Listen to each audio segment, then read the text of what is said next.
Welcome, guests. Thank you for joining us here for this Founders Day celebration. If I haven't had the opportunity to meet you yet, my name is Ken McIntyre, Vice President of University Advancement here at Findlay.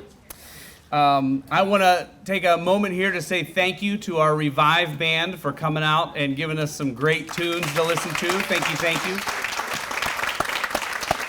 Always wonderful to see our students doing great things. I love that. This evening, we gather to recognize the importance of three groups of people responsible for legacy influence here at the University of Findlay.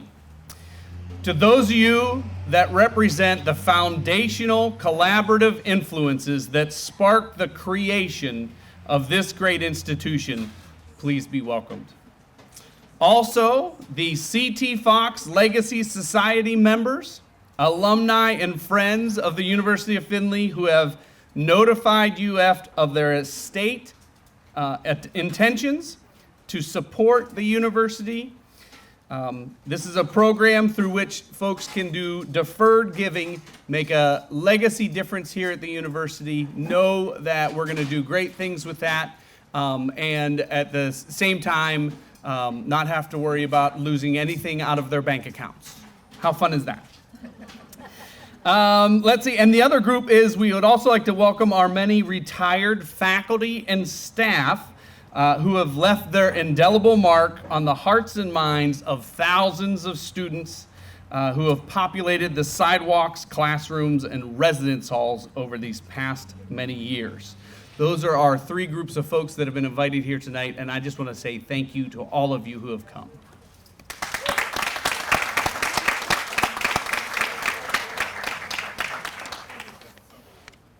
If I could have Pastor Kirk Schneemann come forward. Did I say it right? Did we get close?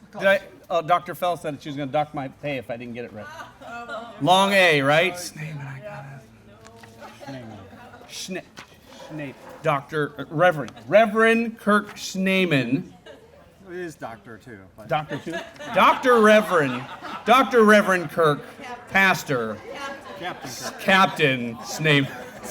Thank you. I appreciate someone who can. That was good. If you don't mind coming and giving us just a little bit of an invocation, can we do that? We can do that. All right. Yeah. Wow, it's a pleasure to be here tonight. Founders Day. How many founders? 1882. Do we have any founders of the university here? Because that would be really exciting. Heather and I have been at College First Church of God for 2 months now, and she asked me about my attire this morning. I said it's the closest thing I have to orange is peach. So we're going to get there. We're going to get there. I promise. Will you pray with me? Almighty God, we thank you for your goodness and faithfulness. As the Revive music team just sang, great is thy faithfulness. And you've been faithful since 1882 to the University of Findlay, once known as Findlay College. And tonight we remember those that have given, that have served, and we also remember those current students, some musical tonight and others across the street, preparing for careers to serve this nation and this world. I pray, Lord, that you would bless each speaker, each conversation, and that you would be glorified through all of this. In Jesus' name, amen. Thank you, Pastor, Reverend, Doctor. Captain.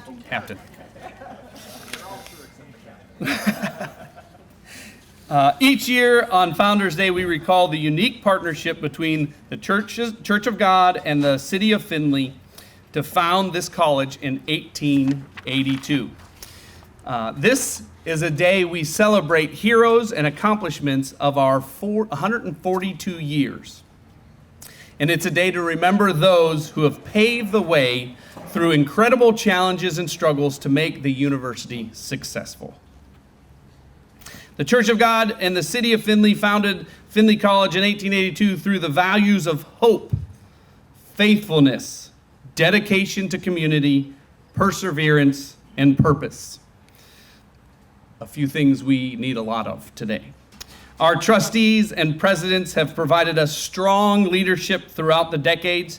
Would it be possible to have the trustees, present, past, future, just kidding, present and past, stand to be recognized?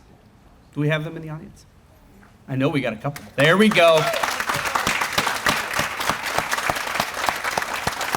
And we had another one who was here for the tree planting, but Dr. Coase got one of those text messages, and the way doctors do, right out the door. Our president, Dr. Kathy Fell, is here, and she will also, we'll hear from her in just a few minutes. Additionally, I would like to thank the faculty, staff, and volunteers who continue to make the University of Findlay a fine institution of higher education. Faculty, staff, present and past, would you stand?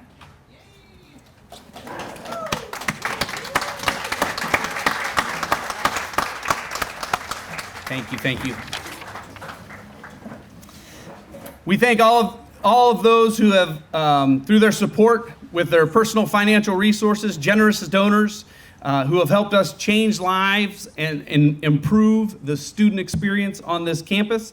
Anyone who's made a gift or is part of our CT Fox, would you stand and be recognized? CT Fox members, thank you.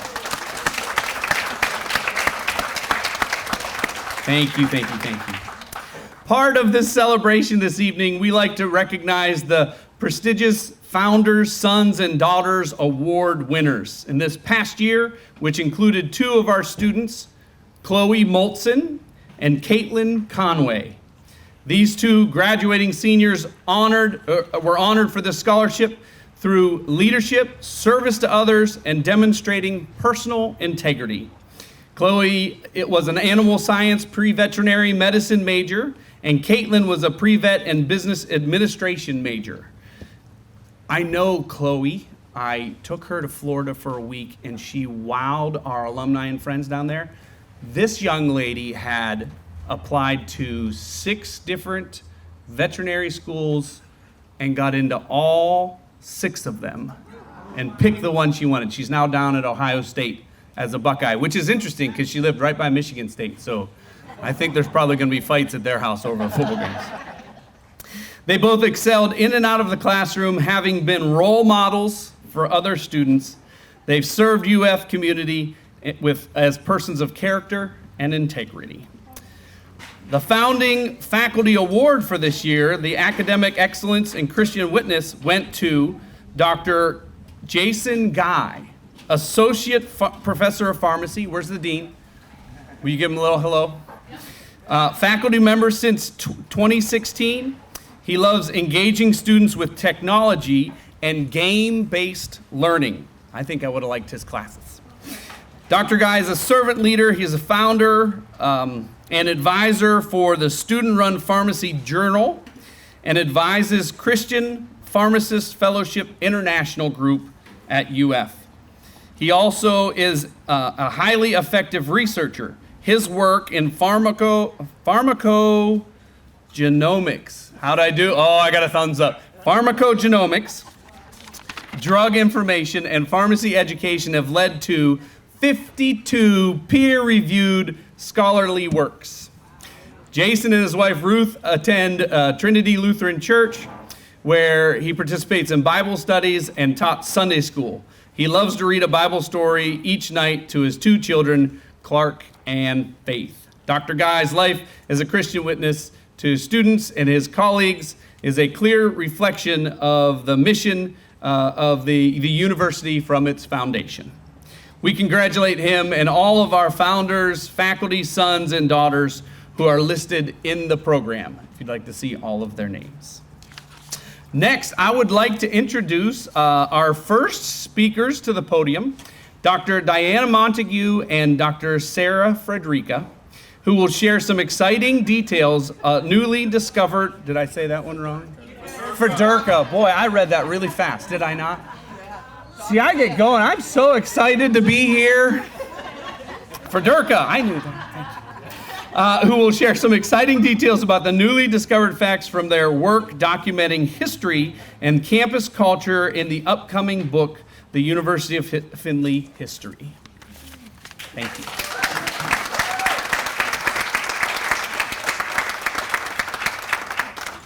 I changed your last name. You don't. I hope that speaker's good. You just got out of it. Good evening. It's a delight to see all of you here. Some people who were here teaching when I came to Findlay College back in 1986. So, wow, a blast from the past. I really appreciate that. This evening, as Ken noted, we want to talk a little bit about some of the history work that we're doing on Findlay College, University of Findlay.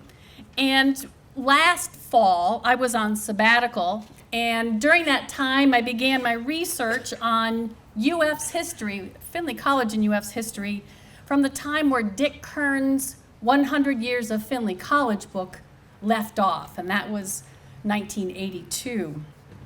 So I spent the first couple months in the archives, digging through old publications.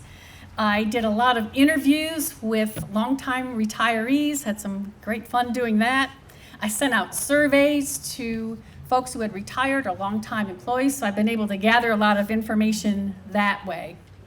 Now, Sarah Fedorka, the chair of English, Religious Studies, and Philosophy, has joined me in this continued researching and writing of our tentatively titled book, Rooted in the Past, Reaching Toward the Future, University of Findlay's Growth Beyond Findlay College. And you'll see over here, we have the title on it. That's going to be the image that we're going to have on the cover of the book. So there's a long story behind where we got the image, but it's a pretty cool image of the arch and part of Old Main. This book is going to cover the years 1983, picking up where Dick left off, through 2019. And that may sound like an odd number. It's 36 years, but I'm not going to touch the pandemic with a 10-foot pole. So 2019 seemed to be a good cutoff year for our research.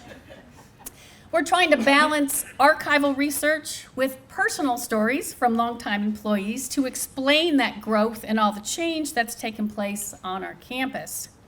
So we're also including insight from alumni on how well they think we have fulfilled the promise of our mission statement to equip them for meaningful lives and productive careers. Sarah's going to tell you a little bit more about that part of the research and book shortly. We received a grant from NetView, which is the Network for Vocation in Undergraduate Education, and that has partially funded our research on this project, and it will pay for a portion of the printing of the book, which we expect to go to press late next fall. There's a lot of stuff that still needs to be done. This past summer, Sarah and I spent 2 solid weeks reviewing 36 years worth of Board of Trustees minutes. And we did this to document and attribute major decisions that have been made over that 36-year time period. And big decisions were made over those years, including purchasing multiple farms for our equestrian programs, changing our identity and status from a college to a university, changing the makeup and size of the Board of Trustees itself, designing and funding some cathedral-sized buildings and hitting the stop button on others, investing in ever larger computer systems, and creating a UF police force. Our enrollment in that 36-year time period more than tripled. We added popular niche programs and health science majors to our curriculum. We offered financial aid packages that attracted stronger students. We moved from NAIA to NCAA competition in sports, and we increased the number of collegiate sports that we offered. We tripled not only our students, but the number of faculty that we had. When I came here, we had just fewer than 70. Now there's over 200. And we significantly expanded the physical campus. Researching our property expansion was particularly fascinating for me. As we were involved in our 2 weeks worth of Board of Trustees minutes, we found in 1998, the board had, in their minutes, they had a detailed long-term property acquisition kind of wish list for the main campus. And so we looked at what they wanted first and second and down the road. And so that was 26 years ago. And if you do a property search on the auditor's website now, you'll find 242 parcels under the University of Findlay ownership and 26 still under Findlay College. So we got most of what we wanted on that wish list and some properties beyond that. So we grew.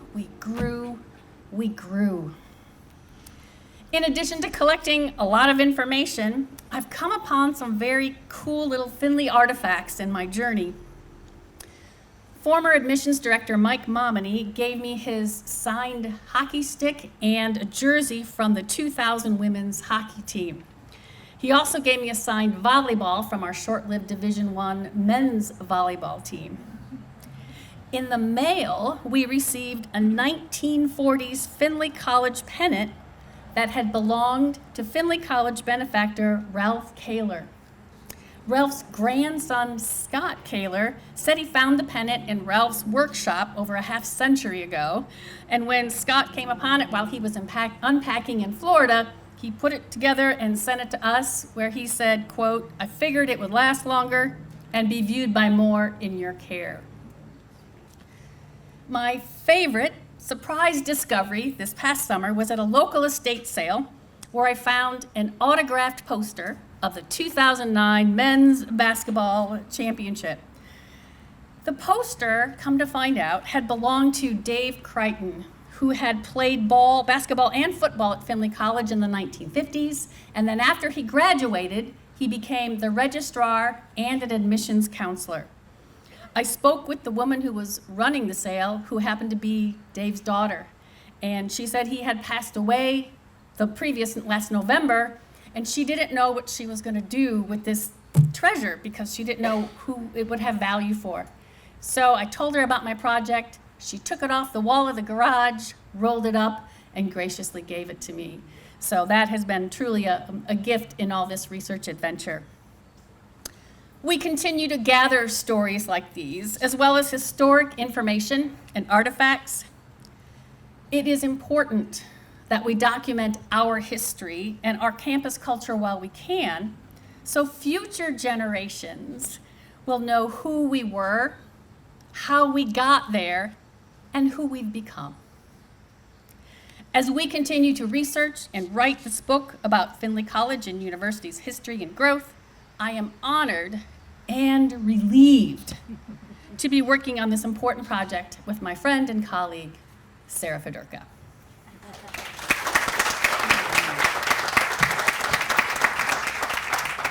Good evening. It is my pleasure, really, to work with you, Diana. I have just learned so much. I arrived at the University of Findlay in 2011, and at the time, and until I started doing this work with Diana, it never occurred to me that our very succinct and easily memorized mission to equip students for meaningful lives and productive careers, it never occurred to me that we had ever had any other mission. I was surprised to learn that we had. On your table, you will see a few handouts for you to share, where you can see some of the historical missions. These are copied from catalogs that begin roughly at the year Diana is starting. So the first one, I believe, is from 1985. Diana, as she mentioned, the book begins in 1983. And you will see that in the beginning, we were pretty wordy, not so succinct, not so easily memorized. A decade later, we were a little less wordy, but we weren't quite as succinct as we became in 2001, which is when the Board of Trustees adopted what has been unchanged since then, that we, as our mission, pledge to equip students for meaningful lives and productive careers. On those handouts, there are either some yellow highlights or some blue circles, and I'm just going to call your attention to a couple of things that I think are important. In 1985, at the bottom of that mission, it says, stated more concisely, the mission of Findlay College is to offer students an educational program that blends the liberal arts and career education within an ethical context to prepare students for lives of productive service. A decade later, we said in essence the same thing. The institution offers undergraduate, associate, and bachelor's degree programs, which strive to blend liberal arts and professional education within an ethical context to prepare individuals for lives of productive service. I call this to your attention because the University of Findlay has always been an institution of and. We are pre-professional and liberal arts. We are the sciences and the humanities. We are faith and intellect. We are meaningful lives and productive careers. And that is our strength. And it has been my pleasure to learn more about how that identity came to be in this work that I have done with Diana. I want to also call your attention to the ethical context part of this, because as some of you know, some of the work that I do on campus is facilitating the working group that is developing the programmatics for what will become the Watterson Ethical Leadership Institute. And I think it is important to note, as we develop something new, it is rooted in our past, which has always been to tie things into an ethical context. As part of our work this summer, Diana and I surveyed our alumni to see how well we had lived up to that promise. We surveyed individuals from 2001, which would have been the beginning of 2005, which would have been the first graduating class under the new mission, to 2019, where Diana's researched history ends. We received responses from individuals in every class year and in every college, which I think in and of itself speaks to how we have impacted individuals. And the responses were overwhelmingly positive. I will leave you with two. Findlay has not only provided me with an abundance of experience that has led me to my dream career, but has also created lifelong relationships and connections. I will always treasure my time at Findlay.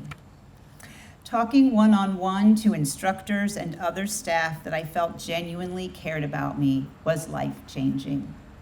So I am so thankful to work alongside of you and to be part of this Findlay community as we continue to live our mission and to do life-changing work together. Thank you.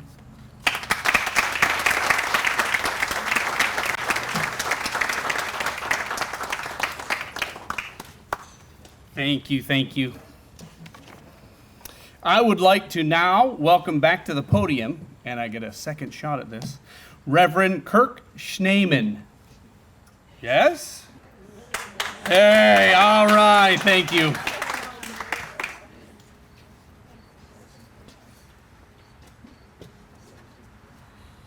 You did it, Kenneth McIntyre? Is that it, McIntyre? You got it?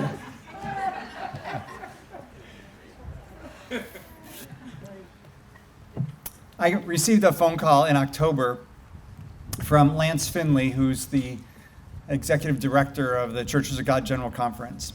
And he called and said, I would like you to consider applying for the lead pastor position at College First Church of God.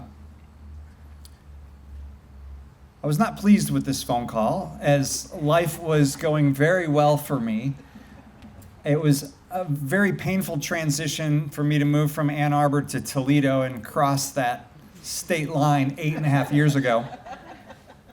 Though I was pretty acceptable to it, knowing that Toledo used to be a part of Michigan. And in fact, the University of Michigan was originally going to be in Toledo. Fun fact. Imagine where we'd be today if that were the case.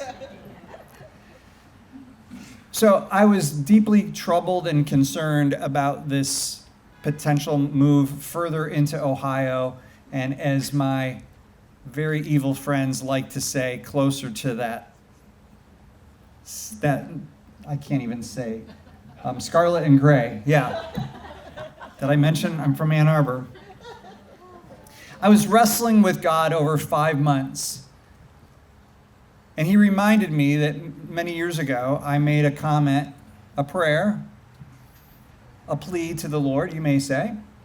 I said, Lord, as I've traveled all over the world, as I've had wonderful experiences, I will go wherever you call me to go. But if I had one request, I would like to be near a university campus. I love universities. There's a little one in Ann Arbor, maybe some of you have heard of. though I actually did my undergrad at the little school down the street, Eastern Michigan University. And it was in the midst of wrestling with this opportunity that the Lord reminded me of this promise that I wanted to be near a university campus. Some of you know my office overlooks the practice football field of the university. It's impossible to be any closer to a university than I am. And it has been an incredible joy and delight for both my wife and I over these past 2 months and 4 days to be not only a part of this community, which has welcomed us very, very warmly, not only a part of this flagship congregation known as College First Church of God that is even older than the university itself, if you can believe that. And I think some of our original members, our founding members, are still at College First. But already the relationships that I've been privileged to form with members of the university community itself, from Matt and Josiah at Campus Ministries to Dr. Fell, to Brandy and others in this, I almost said room, I guess it's a room, others in this tent and beyond. And I simply want to say it is a joy to be here, and both Heather and I feel very privileged to be a part of this community, this university, and the city. And I'm going to do something that's very unusual for a preacher. I'm going to close making these remarks rather brief. Thank you very much. God bless.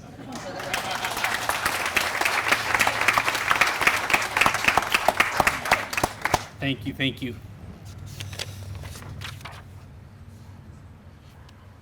I am going to introduce here in just a second the mayor, but before I do that, I do have a question to ask you. Do you know why, relevant to our dinner this evening, why the tomato blushed? Saw the salad dressing. Salad dressing. Saw the salad dressing. Can I have the Mayor Mern, would you please join us up here? Thank you. Thank you. That was painful. I got it. Yeah. Well, good evening. I'm Christina Mern. I'm very happy to be with you all this evening. And I first and foremost would like to thank anyone who was involved as an alumna in changing the name from Findlay University to the University of Findlay. It makes my life a lot easier going to UF, not FU. And so thank you for that. Today as we celebrate, and I've had the pleasure of participating in the Founders Day program over the last few years, serving as mayor, we celebrate the foundation of the University of Findlay, which is a very unique founding, right?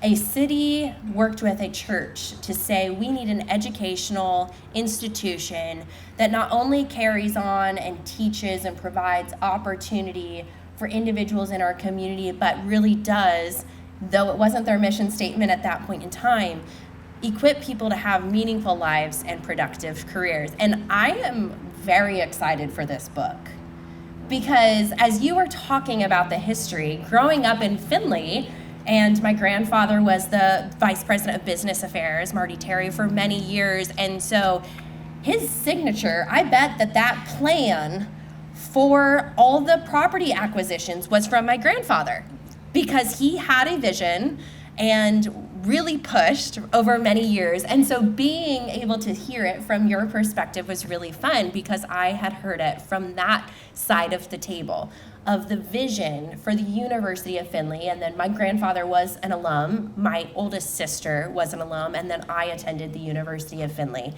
And if you'll allow me a little bit of personal ability, Dr. Montague was my communications professor, and I think you know this, but perhaps you do not, that literally outside the doors of her classroom, that could have been awkward if it had hit me. That's really good that did not. But outside of the doors of Dr. Montague's classroom in the basement of the Edgar, thank you, is where I actually made moves on my husband. Not physical moves, but that's where I initiated our relationship. And then, because we were in the same communications class, and I saw this young man the first day of my courses. He was a year ahead of me, and I said, all right, he's cute, he's smart, he's athletic. I just need to know if he loves Jesus, and we have a winner. And he hurt his foot in soccer, and he always would dart in and out of the classroom. He was a very focused individual. He paid me absolutely no attention. And he hurt his foot, and standing in the hallway outside of her classroom is where I said, what happened to your foot? Oh no, when you get back on the soccer field, I'm gonna have to come and watch a game, and initiated conversation, and now we've been married for 10 years. And it's such wonderful memories. And I say that not just as a fun memory for me, but as a representation of the fabric of the University of Findlay on so many people's lives within our community. The University of Findlay is a part of who we are as a community. And I'm so grateful that city and college, the church leaders saw the vision, though I'm sure at moments it felt unattainable, as many of the great visions do.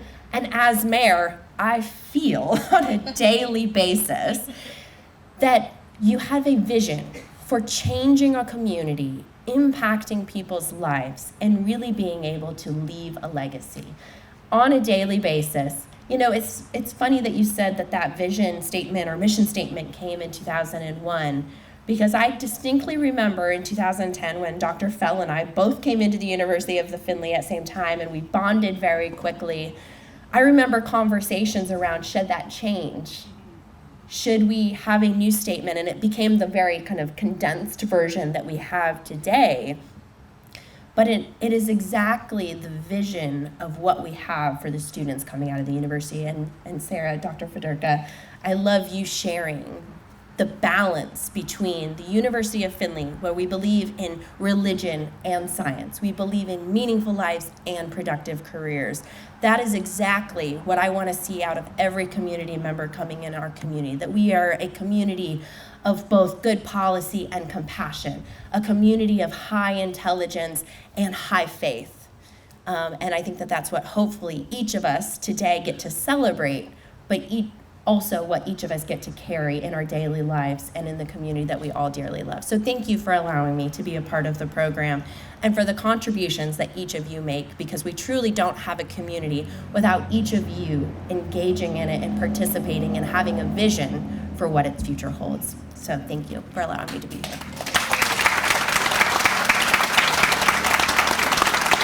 Thank you, Mayor Mern. Dr. Montague, can we get a few stories of times in the... Maybe not. Okay, we'll talk later then. Buy the book. Buy the book. Love it. Love it. Woo! That's a good answer. All right, and I think I'm going to introduce now our final speaker of the evening. Dr. Kathy Fell is going to come up and chat with us a little bit about all things orange and black, and maybe even a purple thing in there as well. So thank you.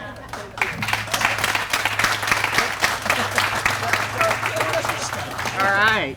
So thank you, everybody. Great presentations. I have just a little bit to add. It is my pleasure to be beginning my 15th year with you. I love the University of Findlay. I feel called here. I wasn't in Michigan. I was in Louisiana. And we have some football there, too, as it turns out. But I find that orange and black has staying power. And in fact, let me just say this. Our friend Tim here, who graduated in 1989, is wearing the orange and black tie that was given to him as a gift to graduating students in 1989, and it is in great shape. Tim, I think Roger could take some lessons on you how to take care of your clothing. But a beautiful tie, beautiful color. Orange and black has staying power, and it's going to look even better with purple. And we have with us this evening Vice President Claire Clayman. Yes, please stand up. From Bluffton University. with whom we will be merging. Thank you, Claire, for being here. Claire has become a good friend of ours. And in fact, we have a number of cabinet members here from the University of Findlay. Please stand.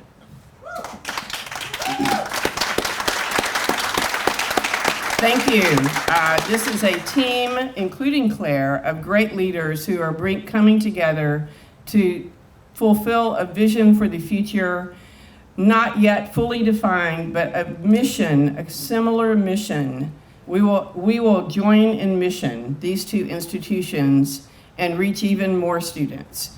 Purple is a beautiful color too. And in fact, the tree we just planted across the way very soon you will see purple blooms on that tree, and I think that is significant. So, and they will look almost as good as Claire's blouse. So there you go. So just a few little facts as we welcome students this year to our campus, and as we graduated students just in May as they exited the arch. There are some numbers I have for you. I think we graduated our highest number of students in the last 3 years at just over 900 students, maybe 907. The details don't matter. 900 students. This year, we're welcoming to campus a great class of first-year students representing almost all the counties. We have 88 counties, majority of the counties in Ohio, I think 31 states, 25 countries. Our overall student body this year includes 2,200 undergraduate students, 1,000 or more CCP high school students who are taking undergraduate courses with the University of Findlay, and more than 900 graduate students. So we're holding strong, and we look forward to the day when we will also count among our number our students who will be studying at the Bluffton campus. So we look forward to that. It is a lot of work. It is a step in faith toward a brighter vision, a united vision for our campus and that at Bluffton. We will both be stronger and better for this merger. That is what I believe, and that's what we're all working toward. There will be one university. We will sustain, as you perhaps have heard me say in other presentations, but some of you have not had that opportunity, and you hate to miss hearing me speak. I can't imagine what else you might have been doing. But the University of Findlay will remain orange and black, will remain the Oilers. We will sustain our identity and certainly our affiliation with the City of Findlay, and most importantly, with the Churches of God General Conference. The Bluffton University campus will remain purple, and it will remain a Division III athletic conference. They will remain the Beavers, and we look forward to sustaining the identity and the history of both campuses, certainly at Bluffton. Bluffton is affiliated with the Mennonite USA, Church USA. It's affiliated with the Mennonites. We will not change our affiliation with the Churches of God General Conference. I want to make that very clear.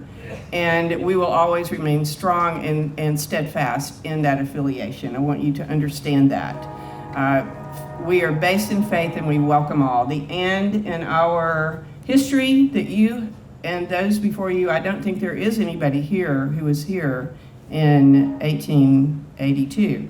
But those of you who have been long with us and faithful to us, I want you to know that we're grateful.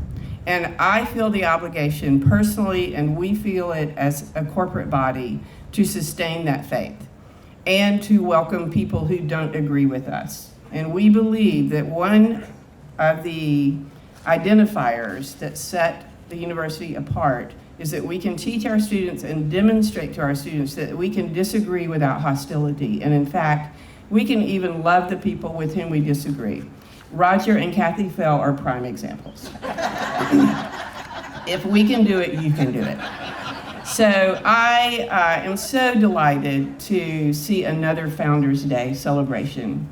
I think, I give thanks, and I think often of what it must have been like when there was only mud over there across the street, and there was no house, there was no tent, there was mud, There was poverty, there was hope, prayer, and a vision.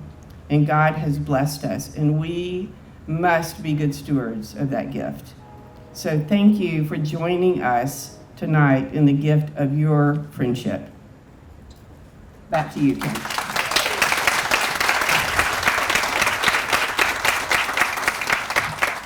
Careful. Thank you all for coming tonight. If I could, Reverend Schneeman, thank you for coming. Sarah Frederka, thank you for coming and speaking. Dr. Montague, thank you for coming.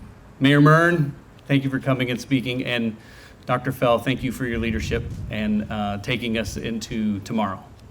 I appreciate you all being here. Feel free to hang out, chat, and connect with anyone that you hadn't had a chance to before dinner. We appreciate you celebrating our Founders Day with us. Thank you so much.